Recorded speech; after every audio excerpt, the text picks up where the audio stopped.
오늘은 은혜 받은 왕 므낫세라는 제목의 말씀 우리가 나누기 원합니다. 우리가 지난 시간에 두 번에 걸쳐서 히스기야 왕에 대해서 살펴보았습니다. 는 하나님이 보시기에 정직하게 행하면서 다윗의 길로 걸어갔던 의로운 왕이었습니다. 하나님께서는 그 히스기야 왕과 함께 하시고 그의 통치 기간 동안에 유다와 예루살렘 백성들을 보호하시고 지켜주셔서 평안을 누리게 하셨습니다. 뿐만 아니라 히스기야 왕에게 형통함으로 축복해 주시고 그가 하는 일마다 순조롭게 이루어져 갈 수 있도록 인도해 주셨죠. 그리고 부귀와 영화를 누리게 하셨습니다. 히스기야 왕은 나라의 위기 앞에서도 그리고 질병으로 인해서 죽음의 위기 앞에서도 온 마음을 다해서 전심으로 하나님께 매달려 간절히 기도했고 하나님께서는 그의 기도에 응답하셔서 아수르의 위협으로부터 벗어나게 하시고 또 죽음의 위기에서 구원해 주셔서 그의 인생을 15년이나 연장해 살 수 있도록 인도해 주셨습니다. 그러나 안타깝게도 그는 교만한 마음으로 하나님께 감사하지 않고 자신이 누리는 것들이 자신의 힘과 능력으로 얻은 것으로 생각하면서 바벨론의 사신들에게 온 나라의 부요함과 또 자신이 가지고 있는 군사력과 또 견고한 성들 이런 것들을 전부 다 내보였다가 하나님께 책망을 듣고 말았죠. 그리고 그의 자식 때에 이르러서는 온 나라의 은금 보물과 쌓아둔 모든 것들이 그간의 조상 때로부터 전해져 내려오던 쌓아왔던 그 업적들이 다 하나도 남김없이 바벨론으로 넘겨지게 될 것이고 그의 아들이 포로로 이제 잡혀가서 바벨론의 왕궁에서 환관이 될 것이다, 종이 될 것이다 라고 하는 심판 예고를 받게 되고 말았습니다. 그는 영으로 시작했다가 육으로 마치고 말았던 안타까운 왕이라고 할 수가 있겠어요. 자, 이 히스기야가 죽고 그의 뒤를 이어서 왕이 된 히스기야의 아들 므낫세는요, 하나님 보시기에 매우 악했던 왕이었어요. 아버지와 달리 그는 할아버지인 아하스 왕의 그 전통을 따랐던 것 같아요. 이 므낫세가 왕이 되었을 때 그의 나이는 12살밖에 되지 않았습니다. 그런데 이 므낫세 왕은요, 할아버지보다도 아버지보다도 훨씬 긴 세월 동안 55년이라는 세월 동안 장기 집권을 행했던 왕입니다. 그 긴 세월 동안 이 므낫세가 하나님의 뜻대로 나라를 잘 다스리고 하나님 보시기에 정직하게 행했다면 유다 백성은 물론이고 므낫세 본인에게도 얼마나 하나님의 축복을 누리는 복된 삶이 되었겠습니까? 하지만 그는 앞서 말씀드렸듯이 아버지 히스기야의 행적을 따라서 하나님 앞에 정직히 행하지 않고 할아버지였던 아하스 왕과 같은 길을 걸었습니다. 므낫세는요, 아버지가 다 헐어버렸던 산당들을 다시 복원하여 세웠어요. 그리고 바알을 위해 제단들을 쌓았습니다. 아세라 목상을 만들고 그것들을 성전과 나라 곳곳에 세웠어요. 그리고 하늘의 천체들, 해, 달, 별들을 향해서 경배하고 섬겼을 뿐만 아니라 그 하늘의 천체들을 섬기는 제단을 성전 마당에 세워서 그곳에서 분향하게 하였습니다. 므낫세는 우상을 섬기기 위해서 자신의 아들까지도 불태워 제물로 드렸고요. 점치는 것, 또 사수를 행하는 것, 신접하는 것, 박수들을 신임했어요. 그래서 그들의 말을 하나님의 말씀을 따르는 것처럼 따랐습니다. 성전은 어떤 곳입니까? 성전은 바로 하나님께 예배를 드리는 곳입니다. 그리고 하나님께서 임재하시는 곳입니다. 하나님의 이름을 위하여 특별히 택하신 곳이 성전이죠. 즉 하나님의 집인 곳이에요. 그런데 하나님의 집인 그 성전에 음란하게 다른 우상들을 섬기고 그것들을 위해서 분향할 수 있는 제단들을 만들어 세운 것이 하나님 보시기에 매우 악한 것이 됩니다. 그럼에도 유다 백성들은요, 이 왕의 행위를 따라서 악하게 그러한 음란하게 우상을 섬기는 행위들을 하면서 하나님의 명령과 계명은 불순종하고 온갖 죄를 지었습니다. 그래서 이들은 하나님의 진노를 사게 되었어요. 열왕기하 21장 9절 말씀에 보니까요. 이 백성이 듣지 아니하였고 므낫세의 꾀물 받고 악을 행한 것이 여호와께서 이스라엘 자손 앞에서 멸하신 여러 민족보다 더 심하였더라 라고 말씀합니다. 물론 역대하에도 비슷한 말씀이 나오고 있어요. 하나님께서 이전에 멸하셨던 어느 이방의 민족들보다도 더욱 죄악이 심하였다고 말씀하고 있어요. 하나님의 백성인 이 유다 백성, 이 이스라엘 백성들이 이방 민족들이 음란하게 행하고 죄악으로 가득했던 것보다도 더 하나님 보시기에 죄악되었다는 거예요. 하나님께서는 유다 백성들에게 선지자들을 끊임없이 보내셔서 그들에게 심판을 예고하십니다.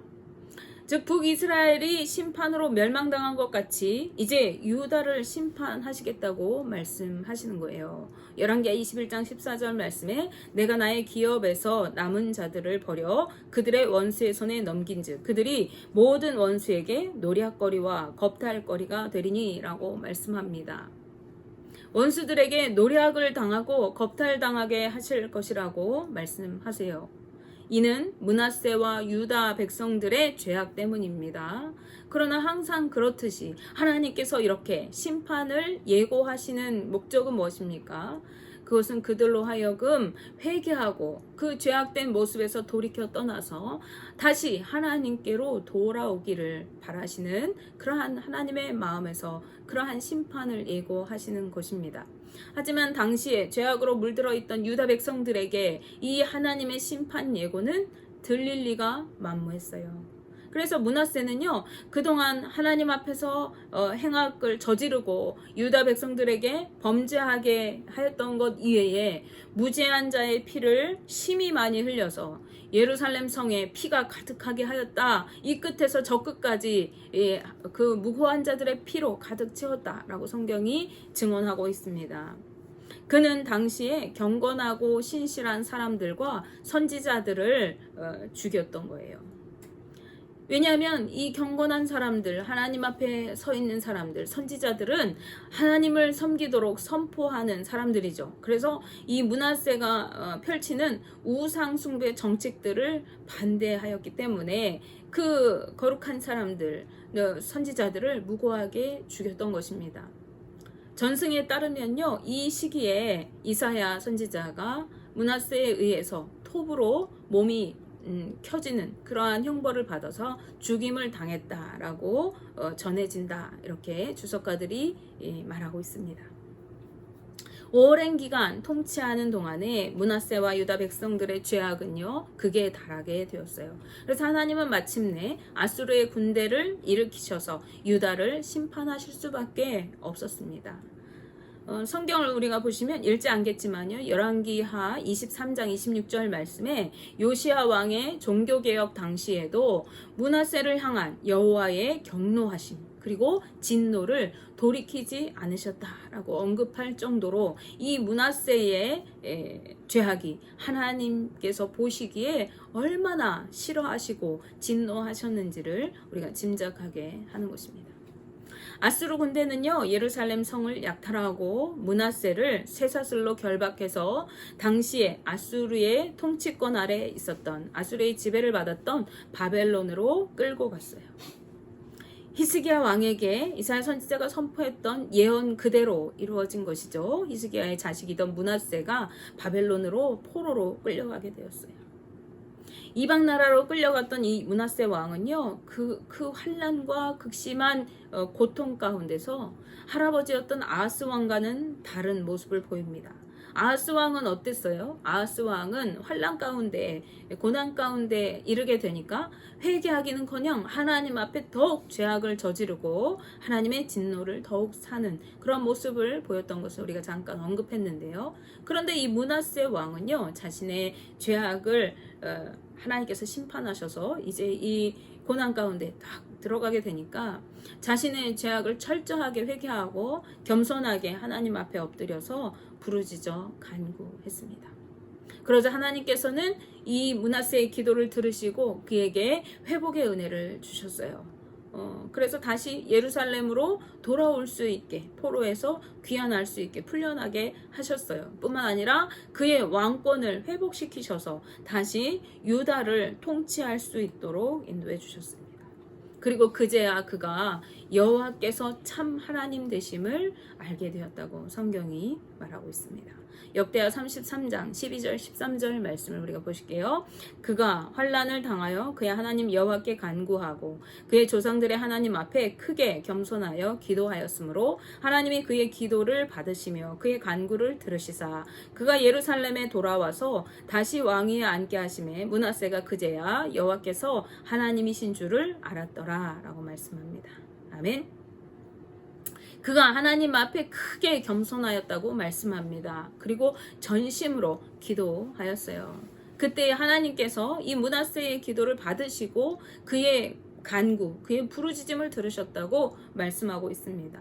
하나님께서는 그에게 회복의 은혜를 주셨고 므낫세는 그동안 섬겼던 자신이 수없이 제단을 쌓고 산당을 짓고 그 우상을 만들어 섬겼던 그 우상들과는 차원이 다른 하나님이 진정한 하나님 되심을 경험하게 된 것입니다.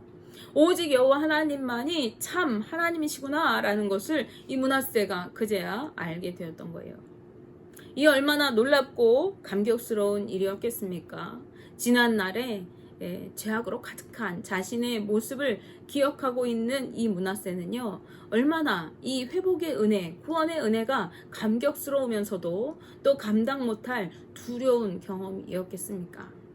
우리가 생각할 때는 므낫세는 멸망당하고 죽어야 마땅할 것이라고 보이지 않습니까? 그렇게 오랜 세월 하나님 앞에 악한 죄를 지었어요. 하나님 보시기에 가증한 일을 행했습니다. 그러니 그렇게 되는 것이 당연한 결말이라고 우리가 생각하게 되지 않습니까? 우리는 자신도 모르는 사이에 누가 옳고 그른지를 쉽게 판단하고 정죄할 때가 많이 있습니다. 하지만 오늘 말씀에서 성경은요, 옳고 그름을 우리에게 말씀하고 있지 않습니다.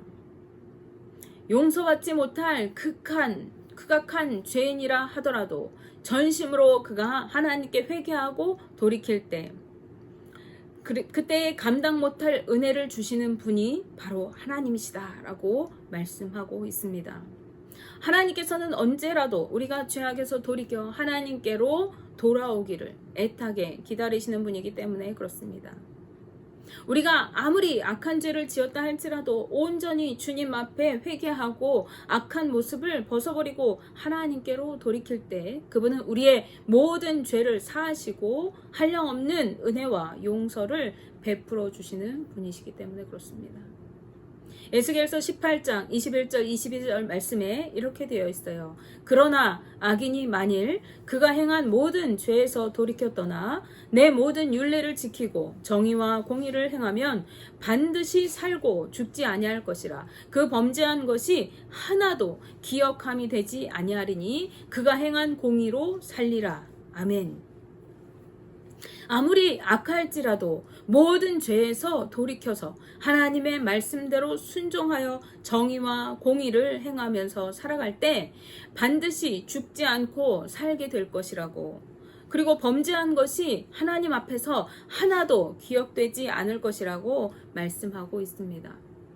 아무리 흉악한 죄인이라도 전심으로 회개하고 하나님께로 나오면 모든 죄를 사하시고 구원의 은혜를 베풀어 주시는 것입니다.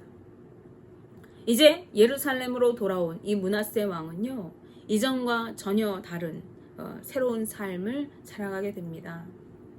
그는 첫째로 군사력을 강화하였습니다.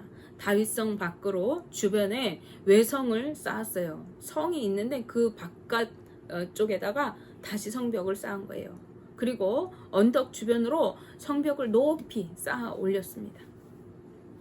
그리고 유다에 있는 견고한 성읍들마다 군대 지휘관들을 두어서 성읍을 굳게 지키도록 하였습니다. 이렇게 한 것은요, 아무나 유다를 함부로 침략해오지 못하도록 대비하기 위한 것입니다.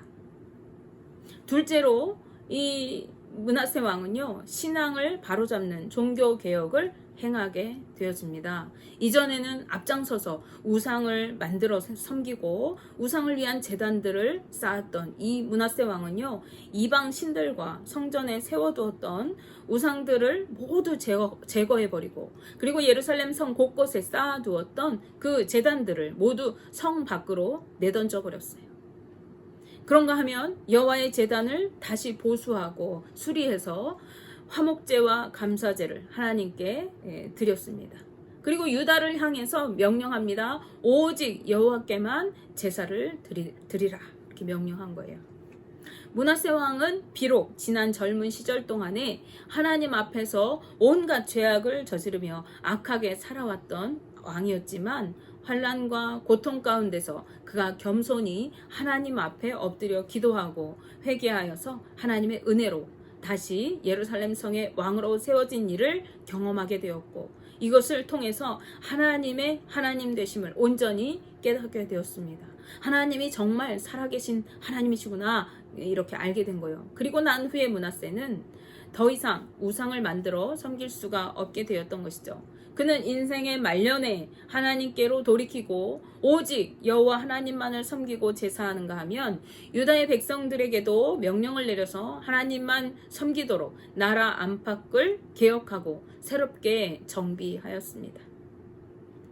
비록 이스라엘 역사 속에 악하고 부정한 왕으로 기록되게 되는 오명을 쓰게 되었긴 했지만요, 이 므낫세 왕은 남은 평생 여호와 하나님만 섬기기를 힘쓰던 사람이었고 그의 열조와 함께 궁에 장사되었습니다. 므낫세 왕은 비록 하나님의 심판으로 블레셋에 사로잡혀가는 치욕스럽고 고통스러운 일을 겪게 되었지만요, 하나님의 은혜로 나라와 왕권을 회복하게 되고 그 일로 인하여 그가 하나님을 온전히 알 수 있고 섬길 수 있는 기회를 얻게 되었습니다. 그러니 그가 당한 고난과 그 환난은요, 은혜의 기회였던 것이죠. 그리고 그가 사는 동안 하나님과 함께하는 삶을 그가 살았습니다. 우리가 그의 인생을 통해 알 수 있는 것이 무엇입니까? 우리 눈으로 볼 때 아무리 흉악한 죄를 저지른 사람이라고 할지라도 여호와 하나님께로 그가 회개하고 돌이키면 구원의 은혜와 축복을 내리신다는 것입니다. 따라서 우리의 영원한 살 길은 오직 마음을 여호와께로 향하고 회개하며 하나님께 돌이키는 거예요. 하나님을 바라보는 것입니다. 그런데 많은 사람들이 잘못된 생각을 가지고 있어요. 그래서 예전에 전도를 하다 보면은 어떤 사람들이 이렇게 말합니다. 나는 죄를 너무 많이 지어서 교회가 갈 수 없습니다. 나 같은 사람이 어떻게 하나님을 믿겠습니까? 교회는 거룩하고 깨끗한 사람이 가야 하는 것이지 나같이 죄인이, 나같이 이렇게 더러운 인간이 갈 수 있는 곳이 아닙니다. 이렇게 말하는 거예요. 얼마나 어리석은 말입니까? 우리 중에 누구도요, 스스로 거룩하고 깨끗해서 하나님께 나온 사람이 없어요. 우리의 힘으로 우리를 거룩하고 성결하게 만들 능력이 우리에게는 없는 것입니다. 죄인된 우리를 주님이 택하여 부르시고 예수 그리스도의 보혈로 정결하게 씻어 주셔서 거룩한 하나님의 자녀로 삼아 주셨기 때문에 우리가 하나님의 자녀가 된 것이지, 내가 거룩하기 때문에, 내가 내 삶을 거룩하게 잘 관리했기 때문에 우리가 하나님의 자녀가 된 것이 아니라는 사실이에요. 바울 사도는 로마서 5장 8절 말씀에서 이렇게 말합니다. 우리가 아직 죄인 되었을 때에 그리스도께서 우리를 위하여 죽으심으로 하나님께서 우리에 대한 자기의 사랑을 확증하셨느니라. 아멘. 우리는 스스로 깨끗하게 할 능력이 없는 자들입니다. 우리는 누구도 자신을 구원할 힘이 없습니다. 우리에게 능력은 오직 여호와 하나님께로 향하고 겸손하게 그분 앞에 엎드리는 것뿐이 없어요. 우리가 그렇게 하나님 앞에 엎드릴 때 하나님께서는 우리에게 은혜를 베풀어 주시고 구원을 이루어 주시는 것입니다. 온갖 죄악으로 하나님의 진노를 샀던 므낫세 왕에게 회복과 구원의 은혜를 베푸신 하나님의 사랑은요, 오늘날에도 주님께 회개하며 돌이키는 자들에게 동일하게 부어주시는 은혜이고 사랑인 것입니다. 왜냐하면 하나님은 어제나 오늘이나 동일한 하나님이시기 때문에 그렇습니다. 혹시 지금 고통 가운데, 환난 가운데 신음하고 계신 분이 있다면 마음을 하나님께 두고 회개하며 겸손히 엎드려 부르짖어 기도할 수 있기를 바랍니다. 지금이 하나님을 만날 만한 은혜의 때, 구원의 때일지 모릅니다.